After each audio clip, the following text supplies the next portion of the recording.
recording. Okay, I'm recording this now. Let's go over here. Okay, so we'll miss my introduction, but that's fine. So one of the ways that we used PowerPoint in the past here at Southeast that some of you all may or may not know is way back in the early 2000s to mid 2000s, Southeast TV was ran entirely on PowerPoint. I did not know that. When Ronna Creech was the program director for Southeast TV, and myself and Tiffany and Brandon worked on the project as well, we used PowerPoint to run a TV station. So I use PowerPoint for lots of things that most people wouldn't use PowerPoint for. But it can be used, like I said, to enhance your instruction. So let's move along. So characteristics students don't like about professors' PowerPoint slides. What students don't like? Too many words on a slide. Clip art. We think we want to make our PowerPoints all pretty cool. Don't use clip art unless it has a meaning. Okay, I started to say, but what about, like, for you guys, parts of the body and that sort of Now, I wouldn't, parts of the body, parts of the skull, Yeah. you know, all those things I would not classify as clip art. No. Now, Ariel teaches English. I'm going to pick on you. If she puts a picture of a little man riding on every slide, that's not an effective use of clip art, Ariel. I do have a guy that has his foot in his mouth when we're talking about language awareness, but I think that makes sense. Yeah. Movement, slide transitions, or word animation. We all like to have our words dance in and fly away, and don't do that. And templates with too many colors. As you can see, I've used the standard branded Southeast template provided by the system office. You may choose colors just for your classes. Just, you know, my thing is if you teach English 101, English 102, you might use blue and different shades of blue and white for English 101, different shades of green and white for English 102, just to kind of color coordinate so you know, but don't use too many colors. Right. So characteristics students like about your PowerPoint slides. Graphs increase understanding of content. Bulleted lists help them organize ideas. PowerPoint can help to structure your lectures. This is where you shouldn't lecture straight from your PowerPoint. You shouldn't sit up and read straight from your PowerPoint. Although I can say that we're all probably guilty of that sometimes. Okay, verbal explanations of pictures and graphs help more than written clarifications. So some things to kind of keep in mind when you're designing your PowerPoint. Be sure that you properly cite sources. Like if you take screenshots from your book, make sure you cite those properly. Make sure your message is interpreted. Will students be able to understand the material in a PowerPoint presentation outside the classroom? Will you need to provide notes or other materials to help students understand complex information, data, or graphs? If you're using your own laptop, make sure you bring the proper material. So if you're like today, if I had known I was a little confused about this setup, I would have probably brought my laptop so I could have set it right in front of me to be on the screen that way instead of showing all of you all. Slide content, this kind of goes back to the other, what students don't like. Avoid text-dense slides. It's better to have more slides than trying to place too much text on a slide. Use brief points instead of long sentences or PowerPoints. Use PowerPoint to cue and guide your presentation rather than project long, complete sentences. Use the notes pages feature to add content to your presentation. And relate PowerPoint material to course objectives to reinforce their purpose. Number of slides. As a rule of thumb, plan to show one slide per minute to account for discussion. Emphasizing content. Be sure to use italics, bold, and color to emphasize your content. Use of a light background is important. Use white, beige, or yellow with dark typeface or a dark background such as blue, purple, brown with a light typeface. So a lot of times when you go to KCTCS type events, you'll either see this white background or you'll see the blue navy background. Typeface, use a sans serif font such as Arial, Helvetica, or Tomahawk. The text you're reading now is actually Calibri. That's one of the newer texts that they say to use. Ensure the typeface is large enough. For example, when I done this PowerPoint last night, my heading was 28 and my text was 20, so I decided that needs to be bigger. So now my heading is 40 and my text is 28. Clip art and graphics. Use clip art and graphics sparingly. Research shows that it's best to use graphics only when they support the content. Photos can be used to add realism, size, and place the graphics appropriately on the slide. Consider wrapping your text around it. Animation and sound, add motion, sound, or music only when necessary. When in doubt, do without. Excessive movement within or between slides can interfere with the message and can be annoying. So, final check. Check for spelling, correct word usage, flow of material, overall appearance. Colleagues can be especially helpful to check your presentation for accuracy and appeal. Typos are more obvious when they're projected. Schedule at least one practice session. Those are things a lot of times we don't have time to do, but always have a plan B. How many of you all run into trouble when you're using technology? Every day. So make sure you always have a plan B. So material is presented in short phrases rather than full paragraphs. The professor talks about the information on the slide rather than having students read it on their own. Relevant pictures are used. Irrelevant pictures decrease learning compared to PowerPoint slides with no picture. They take notes. A lot of times your students are going to take notes on their PowerPoint. I know that I pay more attention when I'm in a session that I have the PowerPoint slide in front of me, so I can write on those PowerPoint slides. They're giving, and a lot of research shows that if students are given the PowerPoint slides before class, they prepare. Of course, you're going to have students that don't prepare. But some research does show if you're given the slides before class, they pay better attention and are more prepared for class. Okay, PowerPoint prints. We all know that PowerPoint has different types of handouts. Before class, students like having materials available to help prepare them and formulate questions before the class period. During class, use this time for a planned break and discuss the material on the handouts, and after class, some instructors wait to make the presentation available after the class period so students concentrate on the presentation rather than reading the handout. So you do have your pros and cons. I think it's one of the things you just have to gauge your class. If you think there'll be more, pay more attention if they have something to write on, you might want to do handouts. The first form of handouts is PowerPoint slides can be printed in the form of handouts with 1, 2, 3, 4, 6, or 9 slides on a page. I would advise not ever using 9 slides on a page because they get microscopic. 6 can be iffy. You just have to gauge your interest. Beyond 3, is there room for the note section? I don't recall. No. 3 is probably That's one of the things. Sorry. I'm thinking ahead. Sandy's jumping ahead. I'll quit. The 3 slides per page handout includes line space for note taking. You have the notes pages, which allows the instructor's notes or students to have room for notes. For example, this is, you all might be able to see that up there. This is kind of one of the notes pages. You see you've got the slide at the top, then you have the whole bottom at the bottom. Or, for example, this one, I put the URL that I'm kind of using to guide. Can they see us when we're sharing the desktop? No, we have to go back to the camera, right? Yeah, we have to go back to the camera. Well, I'm providing examples here. I'm sorry. Again, this is all. But can I get this material and copy and send it to Yes. everybody? Okay, then no problem. You'll get to see it. Let's see. Can you all see me now? See? You all can't see this, so that was redundant. But anyway, people here can see it. Sandy will send this out. Yeah. But the notes pages, students, it typically has, you can do the 3 slides on a page and have the lines out beside the slide, or you can do just 1 slide on that page and either have your like lecture notes at the bottom, maybe you have some URLs that you want them to visit, whatever at the bottom, and then they can also still have room to take notes. And then the outline view provides the text from each slide. So if you just do the outline view, it's going to look like an outline. It's going to have the text from the slides in an outline. Okay, so moving along, enhancing your teaching with PowerPoint. So this is where some of these things may seem a little K-12-ish, some of them may seem like things you would want to do in your classroom. So let's see. You get a little bit organized here. Okay, so sometimes you want to, class preparation. PowerPoints can be used to prepare lectures and presentations by helping instructors refine their material. 2 points in content. Class lectures can be typed in an outline format, which then can be refined as slides. Lecture notes can be printed as notes pages and can be given as handouts to accompany the presentation.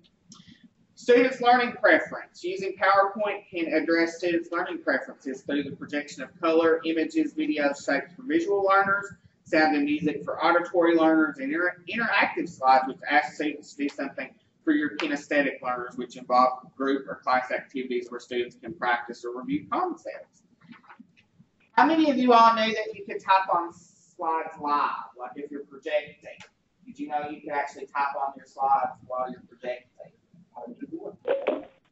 Depending on how you have your computer set up, if you're using, like in this class, for instance, in here, if I was using an external computer, or well, using this as an external monitor, and then I had my laptop to the side, I could type on that slide, like say I'm asking you all questions, I could type it up there and it would pop up there. I think you still can, because you can actually exit out of sharing your desktop and open up different programs, because I type in Word a lot, and I'll save that and upload it to my class, just like some notes. Rather than go up and write on that, I'll just type into Word. So I think you can open up PowerPoint the same way that you can Word, and you can type directly using this, with that keyboard. But for instance, if you're teaching in your classroom using Collaborate, or if you're using Skype to teach in your classroom, same concept would be there. Or if you're just over in the traditional classroom with the projector and the computer, if you use Presenter View, you can type while your students are actually just looking at the full slide. With Collaborate, though, you can use the whiteboard and type up there where you're, so that's yes. And the good thing with this, you can save this. So say you have a slide in your PowerPoint, you're asking, what are some things you want to learn about in class? And you have different questions, then you could upload this afterwards or print it out afterwards. So just-in-time course material, you can make your PowerPoint slides and note pages available 24/7 through Blackboard and other websites. Students can review the material before class, bring printouts to class, and be better prepared for listening rather than taking a lot of notes during class. So engaging your students with PowerPoint. There are several different ways you can engage your students using PowerPoint. Running the slideshow as students arrive in the classroom, you can see different options there. You've got open question, like a projected opening question. Take a moment to reflect on. You can use this, as your interest slip. And again, think, pair, share can be projected at different intervals. Think of what you know about. Turn to a partner and share your knowledge about. Share with the class what you have discussed with your partner. And then, having these things on PowerPoint slides are going to cut down on a lot of the time you have to repeat yourself. Ms. Turner, what did you say? Mr. Pitt, what did you say? Ms. Dingus, what did you say? We usually ask our students, what did I say? Focus listing. List as many characteristics of the brain. List as many characteristics of complex sentence structure. Write down as many words related to. Brainstorm. What do you know about? Questions. Ask students if they have any questions so far. Do this about every 15 minutes. This technique provides time for students to reflect and is also a good time for a scheduled break for the instructor to interact with students. Note check. Take a few minutes to compare your notes with your partner. Question and answer pairs. Take a minute to come up with one question and see if you can stump your partner. 2-minute paper. Summarize the most important points of today's lecture. Submit the paper to the end of class. A good exit slip just to ensure they understood the content. And you can still do these types of things if you are teaching online. I mean, such as like in Sandy's Skype classes, ITV, whatever we want to call it, interactive classrooms. This because, if you've got 10 students sitting in Cumberland, how do you know if they're paying attention? Well, you go back to being able to see the video and you see them turn around talking to each other. And then I'll say, oh, they're not listening. And I go back to and then they turn around. If you could ask one last question, what would it be? Classroom opinion polls. Do you believe in this? Do you believe in that? Muddiest point. What is the muddiest point of today's material? I like that, the muddiest point. I think that's something that would be really useful. This technique allows anonymous feedback to inform the instructor of changes and or additions that need to be made to the class. So this may be, in your online classes, you can set up different websites where you can do anonymous things, or, you know, if you're in your traditional classroom, you can have Post-it notes and then you stick it on the door as they walk out. You can. So that's just kind of throwing up some slides. And then the most useful point. What was the most useful thing they learned today? Okay. So this is kind of where this lecture, Skype session, professional development, whatever we want to call it, came from.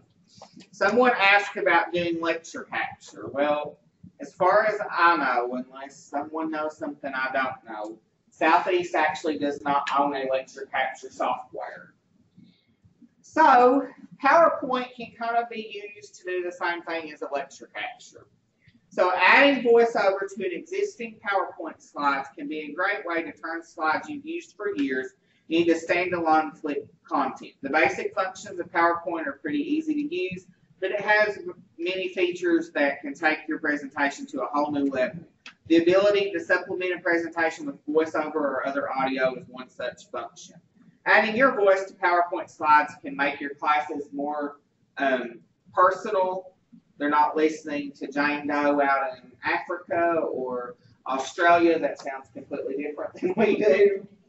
And it's a pretty easy process. And it can turn your presentation from a plain set of slides into a self-contained instructional asset that stands alone and can be used by students to self-teach. This can be a great way to test the waters with clip content delivery.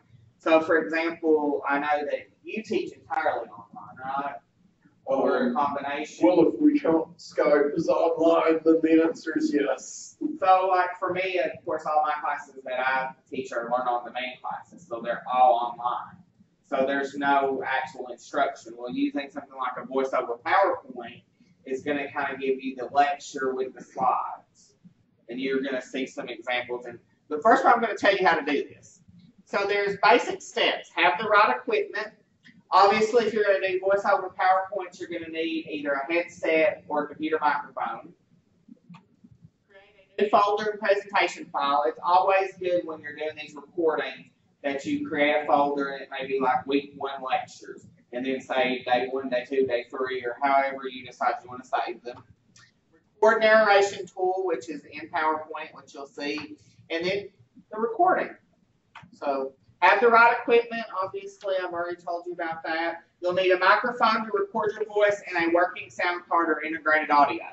So I'm going to assume that everybody has audio on their computers. The microphone, if you're using a laptop, you should be fine as long as you're in a quiet environment without having, as long as your laptop has a microphone if you're in your office in a quiet environment. If you're using a desktop, you're going to probably want to have that headset or microphone. The next step is just to create a new folder and presentation file. Here I've taken some screenshots. You can see if you're going to want to create that new folder on your desktop, you just right-click New and then click Folder, and then you name it whatever you want to name it. Then I think we all pretty much know how to create a new presentation in PowerPoint. Or you can open an existing one. I mean, a lot of us have resources that come.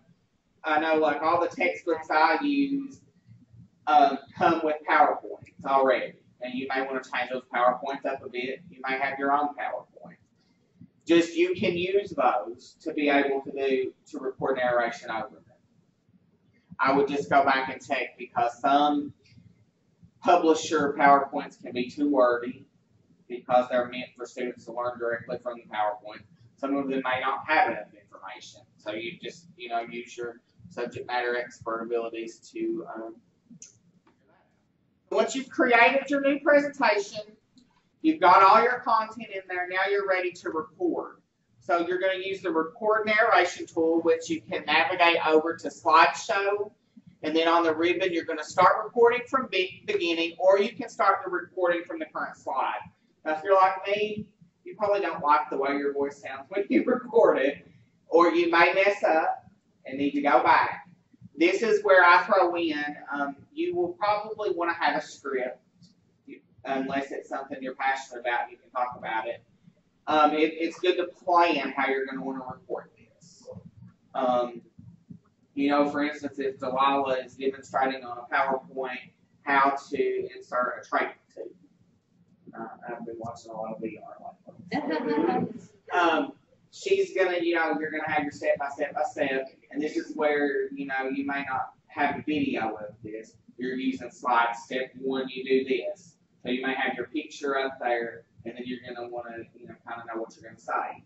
And what I would, if you want to type your script up, you've got that notes section. You're going to have your script in your notes, but then you're also just going to have the visual for the students to be able to see it and listen to it. So menu's going to, when you click on this, a menu is going to appear that says select record narration. Then to record, you're simply going to click record narration on the slideshow menu. In the bottom left corner of the record narration window is a checkbox for link narration. Click this box. You will need to do this each time you start recording a section of voiceover. You can build out your voiceover gradually from the beginning. In other words, you don't need to do it all in one time. I mean, you can start today and finish up tomorrow and whatnot. As you record new sections, you will be prompted each time as to whether you wish to start on the first slide or the current slide. So if you record slides 1, 2, and 3 today, then slides 4, 5, and 6 tomorrow, just, navigate to slide 4, then start recording the current slide. And the good thing with this too is if you have transitions in there, maybe you're talking about a point, and then you're going to advance. As you're clicking your mouse or your space bar to advance, it's going to also record those timings for you, so that you do not have to go back and manually insert those timings. So as you're advancing through, it's going to record. If you spend 3 minutes on slide 1 and 2 minutes on slide 2, it's recording that automatically. So, and then the good feature about this is when you're done with this wonderful voiceover PowerPoint, instead of uploading a PowerPoint presentation, you're going to be able to export this as a video file. So what you do is you click File, you go to Export, then it's going to show you how to create a video. And then you would navigate down to Use Recorded Timings and Narrations, so that you're exporting it with all your recordings, all of your narrations. And once you do that, you have your handy dandy video. My suggestion is you might want to create Dr. Sandy's YouTube channel and then upload those videos to YouTube. And then place those YouTube links directly in your Blackboard shell. And you can upload the videos directly into Blackboard, but as Sandy found out, I think over the summer, sometimes Blackboard likes to limit your space. Mm-hmm. And the good thing about if you create a YouTube channel, you can make those links hidden where nobody can find them unless they have the link. So, any questions? Are there certain microphones that you recommend? Because I know when I did try to do the video, the audio lectures, the microphone on my computer really wasn't the greatest. Even though students turned the volume all the way up, they still had trouble hearing me. And then I moved to a basic headset with the microphone. It was still kind of muffled. So are there any more like techie type? I would just, I've used my headset. It's just a regular Microsoft headset I ordered from Office Max to do any recordings. And it's worked fine. A lot of times it's just going in and playing with your set audio levels. Okay. And just let it automatically set those levels. And you can play around with that just by logging into like Skype and it's going to set those levels and save them for other programs. So I'm going to show you, I'm going to play this video. It's about 2 minutes, and this is a voiceover PowerPoint that a science instructor has turned into a video. And this is linking a YouTube video directly into a PowerPoint, which you can do. It's another enhancement.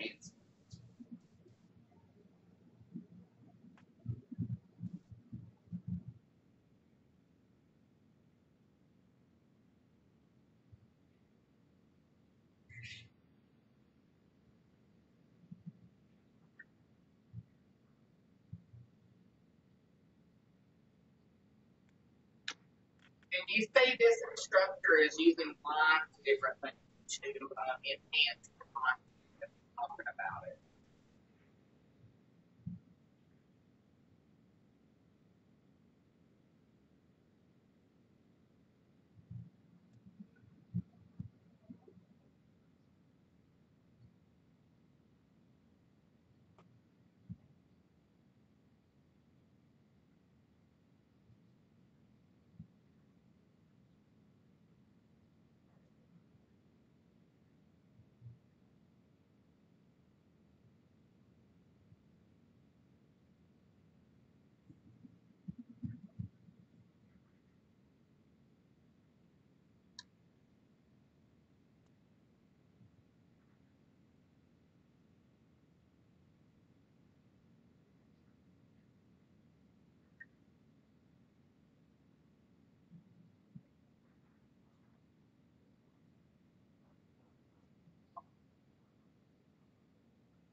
Okay, so I think you all kind of get the point here of what you can do instead of going through this whole lecture on cell membrane.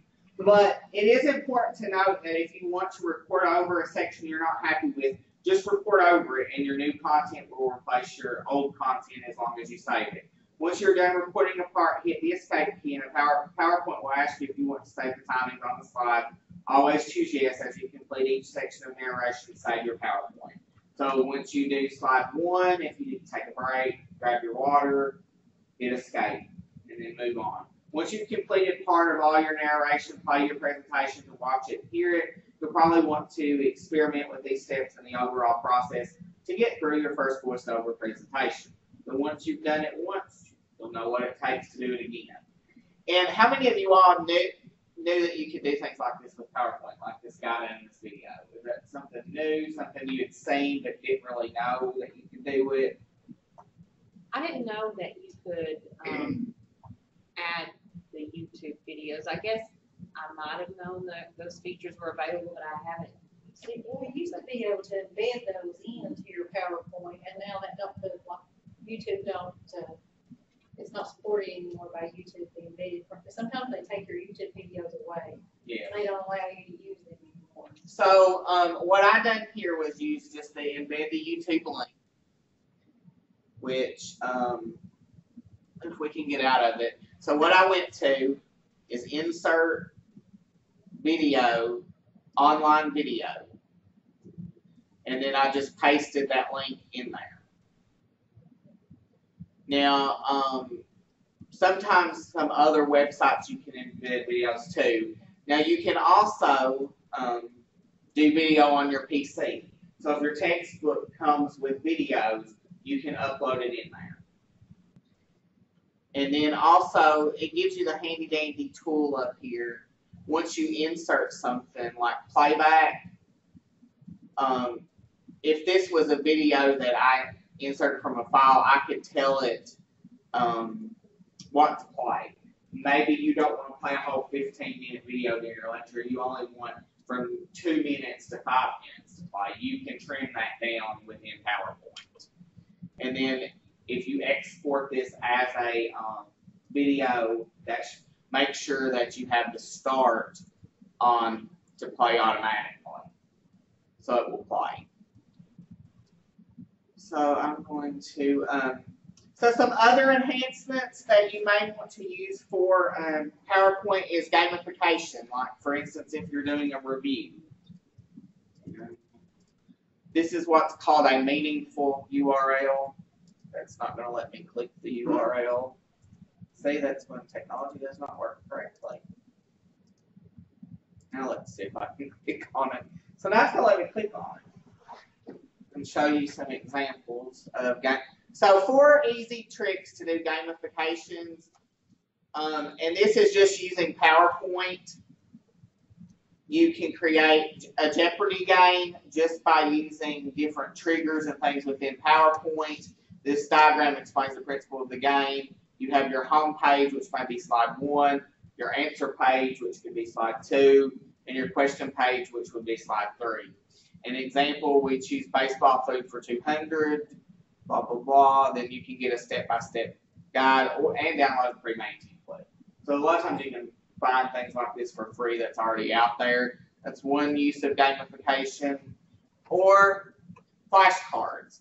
Now, flashcards are something I use a lot of in my classes by using soft talk, but you can do flashcards in PowerPoint because you may want to teach from them. If you do a lot of terms and things in your classes, and this just kind of shows you how to do the flashcards. You know, you're just inserting pictures and doing different triggers. So this gives you step-by-step guide. And like I said, I will send this presentation to Sandy as a PowerPoint instead of a PDF. That way you all can see the notes and go to the links and things that I've used to do this. So one of the big things right now within KCTCS and everywhere is making sure everything is ADA compliant. So use appropriate slide layouts. What I mean by that is use the pre-made layouts that are available in PowerPoint so that if a text reader, a screen reader was reading your PowerPoint, it would read it correctly. It would read the heading as a heading. It would read the text as a text. So use headers and pre-created text boxes, and in a link that I've got on the presentation, you'll be able to click in there and see a little bit more of that. Make sure your pictures use alt tags. You know, a rule of thumb is if you're using a publisher-created PowerPoint, those alt tags aren't going to be there. You all may have seen in your blackboards you have a little meter. If it's green, that means it's fully ADA compliant. If it's orange, it's partially. If it's red, then you're no, because that thing's ADA compliant in there. And you can click on that, and a lot of times it will tell you what's wrong with it. Alt tags are easy. You just right-click on the picture and then do the description of the picture, you know. And it's important to remember if you bring in like a graph, make sure you explain that graph fully in that alt tag, because that is what it is reading to a student that's using a screen reader. If you've got a student that has a reading accommodation. Use meaningful hyperlinks. What I mean by that is don't put http blah blah blah kctcs.edu. Make sure you put what that is. So put like SKCTC academics, highlight it, right click, then put the hyperlink in, so that it looks like those are meaningful hyperlinks. And I'm telling you that's gamification, i.e. Jeopardy review. Now I could have just pasted the link there and been done with it, but you all wouldn't have had a clue what I was talking about. So the same goes for students. Create a transcript for your videos in VoiceOver PowerPoint, especially if you're going to export these VoiceOver PowerPoints as a video. Make sure you have a transcript. You know, minutes 1 through 30 or minutes 1 through 3. This is what I'm saying here, minutes 1 through 3. That's why I say if you're doing that in your planning stage, then you've already got your transcript. Or if you've got it in your notes section, then you can just print that layout, that notes layout, and it's going to have your transcript with it. And then, like I said, in my notes section, I have a more in-depth PowerPoint on these things that I have online to help you guys. Any questions, comments, concerns, clarifications, things you want to learn more about that I can research and figure out what we're doing? Anybody in online world? Let's see if I can get back down here to our chat box.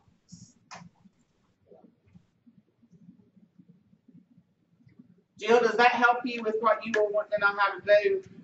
It does. Thank you. You're very welcome.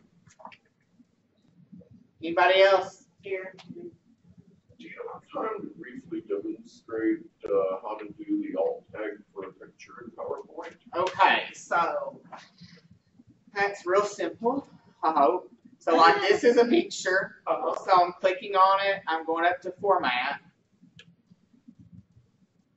and it's different in every program. Format picture.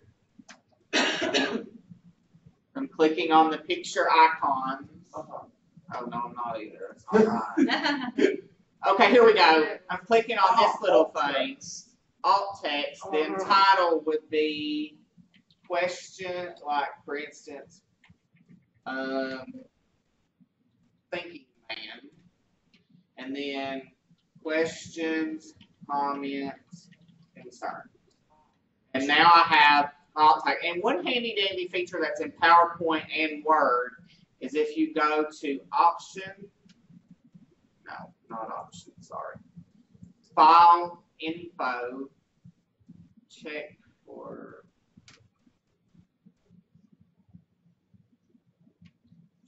issues, then do check accessibility, it's going to tell me what's wrong. So you see all these things are wrong with my PowerPoint. Like for instance on slide 15 I don't have a title. Oh, wow. Slide 18 I don't have a title.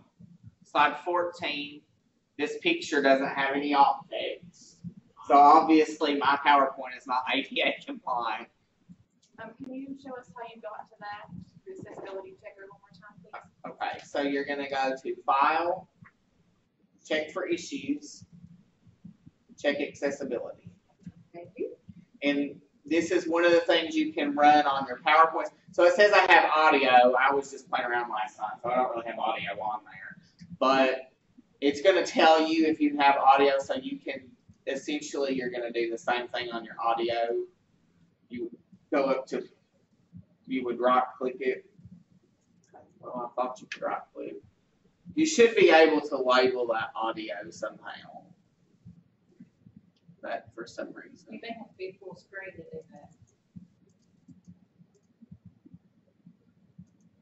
that. Okay, I'm there where I mean, it was already open. So your title, you may just do lecture part 1, and then you could put in your description, you could paste what you're talking about there, or just put check page 1 of lecture notes. And that way the student who is listening would know that they can find that transcript on page 1 of the lecture notes. So like this video, it has no alt text. So I would just put YouTube video, then put barrier functions of new brain, so the student would know what the video was about. Why fix it? It's going to tell you why you want to fix it. In short caption usage, you can actually have captions with audio. The good thing about YouTube, and you have to play around with this, which I'm sure you all know, YouTube does have a captions thing, like your CC, and it's going to tell you if it's auto-generated. So it's already got your caption.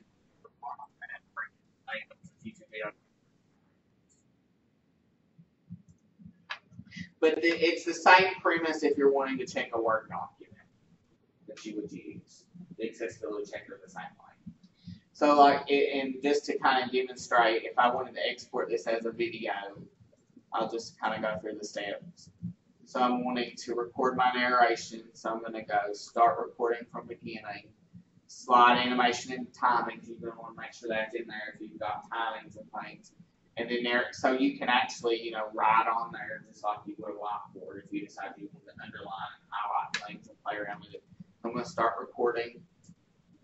Don't reinvent what you already have. Presentation by David C. Dixon, Project Team Leader at Southeast Kentucky Community and Technical College.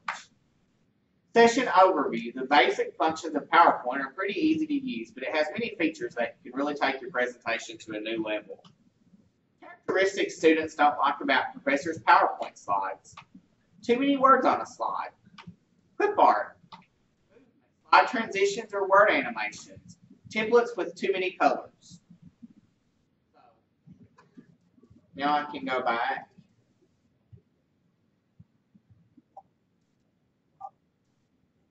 Oh, that's too far away.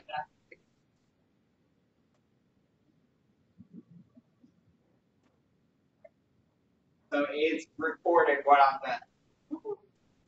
And then, you know, right now I still have it as a PowerPoint, but I would advise if you're doing something like this to do the create a video.